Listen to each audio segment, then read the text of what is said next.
दिया। तो उसमें एक बच्ची ने हिम्मत की और बिल्कुल किनारे से आहिस्ता चलते हुए वो स्टेज पर आई, आकर बिल्कुल स्टेज के बीचों बीच खड़ी हुई और उसकी हाइट बिल्कुल छोटी थी, जिसको बौनी बोलते हैं, इंग्लिश में ड्वार्फ कहते हैं, बौना, बिल्कुल छोटी हाइट। उसकी हाइट को देखकर 299 स्टूडेंट्स हंस रहे थे। उस वक्त में अगर कोई नहीं हंस रहा था तो वो मुनव्वर जमा वाहिद उस ऑडिटोरियम में था और वो बच्ची थी, और 299 स्टूडेंट्स उस पर हंस रहे थे। गजब का कॉन्फिडेंस उस बच्ची का। और वो बच्ची 30 सेकंड तक खामोश रही। मैं डरता रहा कहीं ये बच्ची इंसल्ट तो फील नहीं कर रही है।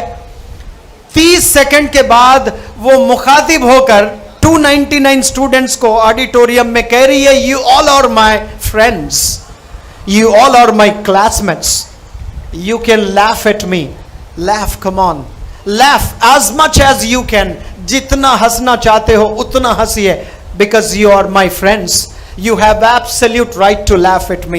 20 days are over and 20 days are left. 20 days are over, 20 days are left.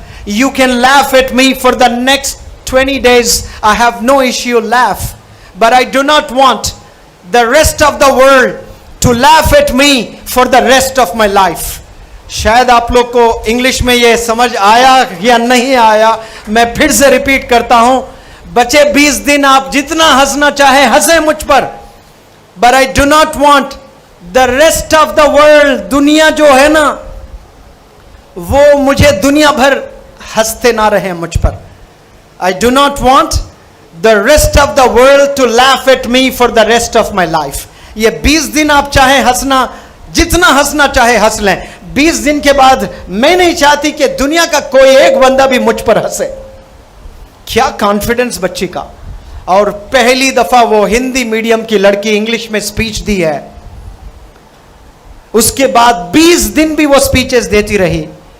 और जब यूनिवर्सिटीज के बच्चे बैठे हुए हैं, कॉन्वेंट स्कूल से पढ़े बच्चे बैठे हुए हैं, स्पीकिंग कंपटीशन हुआ है, जजेस, टॉप के यूनिवर्सिटीज के प्रोफेसर जजेस बैठे हुए हैं, कश्मीर के चीफ मिनिस्टर फारूक अब्दुल्ला साहब बैठे हुए हैं, दिग्विजय सिंह साहब मध्य प्रदेश के चीफ मिनिस्टर बैठे हुए हैं, और राज्यसभा के डिप्टी स्पीकर के.आर. रहमान साहब कर्नाटका के बैठे हुए हैं, अलीगढ़ मुस्लिम यूनिवर्सिटी और मजीद यूनिवर्सिटी के प्रोफेसर्स बैठे हुए हैं, और स्पीकिंग कंपटीशन हुआ है। तो तमाम कॉन्वेंट, जामिया मिलिया इस्लामिया, अलीगढ़ मुस्लिम यूनिवर्सिटी, दिल्ली यूनिवर्सिटी, तमाम यूनिवर्सिटी के बच्चों को पीछे करके टॉप स्पीकर अवार्ड उसने लिया है।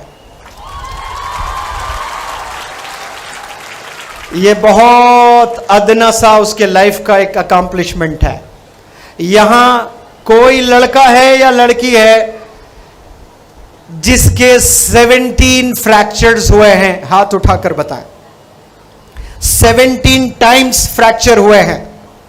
17 टाइम्स फ्रैक्चर हुए उस लड़की के, 17 फ्रैक्चर्स, 7 सर्जरीज। हड्डियों की बीमारी थी उसको। कुछ बंदे होते हैं गिरते ही हड्डी टूट जाती है, इसलिए कहते हैं कि करोड़ों दफा शुक्राना पढ़ लें कम है, क्योंकि कुछ बच्चों में ऐसी बीमारी होती है, चलते चलते गिरते हैं हड्डी टूट जाती है, हड्डी में जो गुद होता है पतला हो जाता है। उसको बीमारी थी उस लड़की को। राजस्थान के बिल्कुल छोटे से गांव की लड़की, हिंदी मीडियम की लड़की, उसके भाई बहन को भी वही बीमारी। वालिद तंग आ चुका, बेसहारा छोड़कर दिल्ली चला गया राजस्थान के छोटे गांव से। और कुछ दिन के बाद उस बच्ची की दादी ने अपने बच्चे को, जो दिल्ली में चला गया, दूसरी शादी कर लिया। उस बच्चे को फोन करके मां कहती है कि बेटा तूने बीवी बच्चों को बेसहारा छोड़कर चला गया, कम से कम एक बच्ची पढ़ना चाहती है, उसको बुला। तो वो मां होती है, मां की बात उसने सुन लिया और वो लड़की को दिल्ली बुलाया और वो दिल्ली में गवर्नमेंट स्कूल में पढ़ाने लगा। तो उसके साथ में एक सौतेली बहन थी, हम उम्र बहन, दोनों स्कूल जाया करते थे।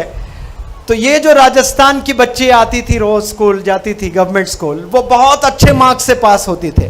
तो सौतेली माँ को बड़ी जलन हुई है, वो देखा नहीं जा रहा था उसकी कामयाबी। उसने 7 बजे लाइट्स ऑफ करना शुरू कर दिया है कि इलेक्ट्रिसिटी की बिल बहुत आ रही है, ये बिल कौन बांधेंगे। वो चाह रही थी कि ये बच्ची ना पढ़े, लेकिन बच्चियों को जब दबाया जाता है 1000 टाइम्स और मेहनत करके रिजल्ट दिखाते हैं। वो सुबह सूरज से पहले 4 बजे जागती थी और 4 बजे पढ़ना शुरू कर दिया उसने। अब जब पढ़ना शुरू किया तो उस पर और टॉर्चर